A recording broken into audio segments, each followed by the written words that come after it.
Well, it could be the same sex. But I mean, this is the wonderful thing about living here. No one cares.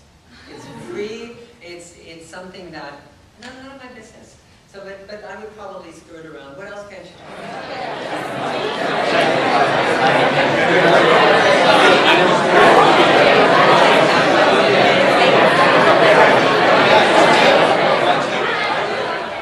Anyone weird, strange, didn't know what to say? You know what happens to the best of us? I have places where I go and there are 120 engineers. What am I going to say? I barely understand what they're talking about when they're high tech. Say it again? Technology. I can fool the best of them. The H211N of my router. and it is true. So how else? How did you feel? Okay, fine. Connected. Very good. Thank you for saying that. All right. How about, were you able to connect with the listener even for this shorter time? There's some connection there. I mean, obviously you have to realize this is a great support group. You can do no wrong. Who's going to say ew when you come out? So this isn't, you don't have to look at it now, but I gave you this really so that you can debrief yourself when you've been to a networking event and really say, you know, was the one thing I want to tell you was, there were two things. First is, if you have someone, and you let's say, what's your name? Leo, Leo? Yeah.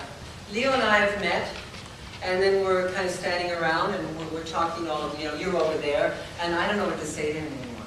I mean, you know, you run out of conversation, and he sticks to me, or I stick to him, whatever. What you can say is, hey Leo, why don't we go together, and we'll go to have a snack, or let's go have a drink. So you're not forced, remember in a networking event, you're not forced to stay with the person forever. And there are people who are insecure who will attach themselves to you. So you can say, hey, why don't we go together and go whatever. Or you can take the one person or another and say, you know what, let's go over to this group. Our goal here was to meet more people, wasn't it? Why don't we go and say hi to them? And your role, if you're in a group, and I really you have to do this, Americans are very well trained. And you know, obviously I've lived here a long time, I do it too. If someone approaches your group, you stop your conversation gently, you turn to the person, you say hi, and the person will say whatever her name is, and then, oh, excuse me for a minute, let me finish the conversation, or you drop it if it wasn't that important, and you ask this person, well, you know, what's your name, or how you come in. So your role, if you're 2 people or 3 people, is not to turn your back on that poor person trying to approach you. I have seen it done more than one time, and they're European. I don't see it with others as much. Your role is to include the people. The networking event is to be inclusive. And you're not going to make friends. You're going to have casual acquaintances. And what I normally do after a networking event, if I met someone who's really interesting, I immediately link to them on LinkedIn.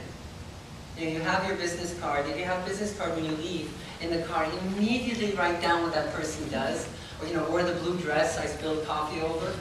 Something like that. So that you remember who that person is. Otherwise, a week later, when you have, you know, the car, you're not going to remember. So LinkedIn is the best. The first thing you do is you find something negative. First thing. And here, it's really find something positive. So that's very important. As I said, I'm going to talk a little bit more about it. The same thing, optimistic. Yeah, sure. So we're probably going to have a double-dip recession. But you know, around the corner, there's that big good thing coming. I know it's going to come. I'm going to get this huge contract with, I don't know, but it's coming. So, you know, once you live here, and it's called, we all drink the same Kool-Aid. Have you heard that expression? It's very much a Silicon Valley expression. If someone, it might be somewhere else too, I just hear it there. So let's say we're all building this great startup together, right? And we're so involved and passionate about the startup, and probably our business plan isn't really that good. And we really haven't, you know, we really don't know how to talk about it except in technical terms, et cetera, et cetera. It means we all drank the same Kool-Aid. We all are kind of blinded and see, you know, we've all had the same potion, and so we don't see outside of it. But that's once you're here longer, you will become much more optimistic. You know, that's very much. Simple means simple in language. We'll go through that also. It means not being convoluted, having big words, you know, making things complicated. The American business wants things simplified, down to the common denominator, down to an easy way to absorb. It's one of the reasons, I mean, even from language, I don't read German philosophers in German, I read them in English. It's a lot easier, just from a language point of view. Accessible, people are usually accessible at work, doesn't matter where they are in the job, and fairly familiar and informal, more so than most of our culture is European or Asian or Latin American. Again, we'll talk about that a little more detail. But these are, if you're going to take one thing away from this group today, it's network, that hell out of your existence here for 2 years, and be optimistic and positive. It really, really, really is so. French is je pense donc je suis, Latin it was cogito ergo sum, I think therefore I am. It's very clear, you're deductive, you have the facts, you have a theory, right? And from that theory you will develop other things, but they're well-known things. And American culture is inductive,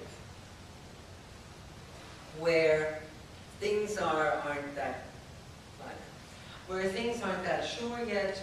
It's an idea, who knows what will happen, let's see, I throw it against the wall, let's see what sticks. It's that kind of an attitude that a lot of, it's kind of like, let's test it out, and sometimes it gets into trouble because, you know, if you see 99 black swans, then your assumption is good because you haven't tested the theory, you just kind of assume it. Your problem will be, well, then you will think all swans are black because you've seen 99 black swans. Well, are all swans black? No, the majority are white, right? Y'all know what a swan is? Yeah.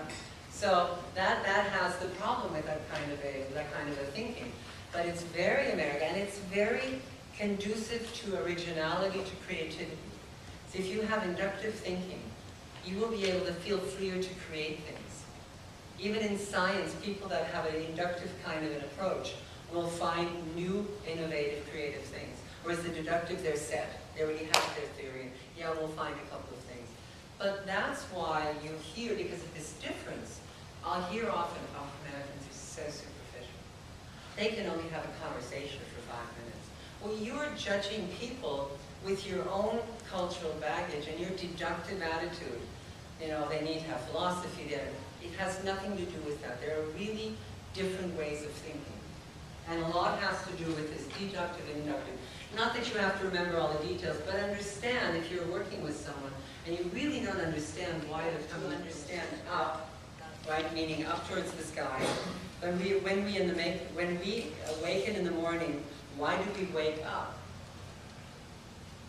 Who knows? Why is it used with up? At a meeting, why does a topic come up? Right? Why do we speak up? Why are the officers up for election? Why is it up to the secretary to write up the report? We call up our friends, and we use it to brighten up a room, polish up the silver, warm up the leftovers, and clean up the kitchen. So you see a lot of them. Let's drop down to we seem to be pretty mixed up about up. To be knowledgeable about the proper uses of up, look up the word in the dictionary, etc., etc. So there are a lot of things that you use these prepositions to say something without. I mean, what is the one?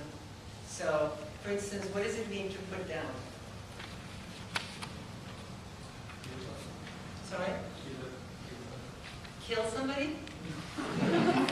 You know what? He's not even that incorrect. It's the euphemism when you're absolutely right. It's euphemism when you kill an animal. You can't do it with humans. When you kill an animal, they said you had to put him down. Yeah. What else is to put down? I put it down. What else? Say it again? No. Degrade. Yes, right. She's the expert. Yes, thank you. So if no, please, you're allowed to speak up like everyone else, but your answer will always be perfect. So if I would put her down now, I would say something negative. You put down someone. So there's another one with down. So for instance, what do I do if I put up? If I put up with something, what does that mean? Understand? To tolerate, exactly. So you see that just with a simple word up, that there's so many things you can, and that's a preposition, right? Up, down, through, in, out, around, whatever. Those are prepositions. If you have a verb and a preposition, when you understand how to use those, then you'll have really mastered English. Because you can learn all the vocabulary, I'm sure you already have, but really if you know those little things, those are the things that are going to you'll probably make mistakes. But go ahead and make them. Make them.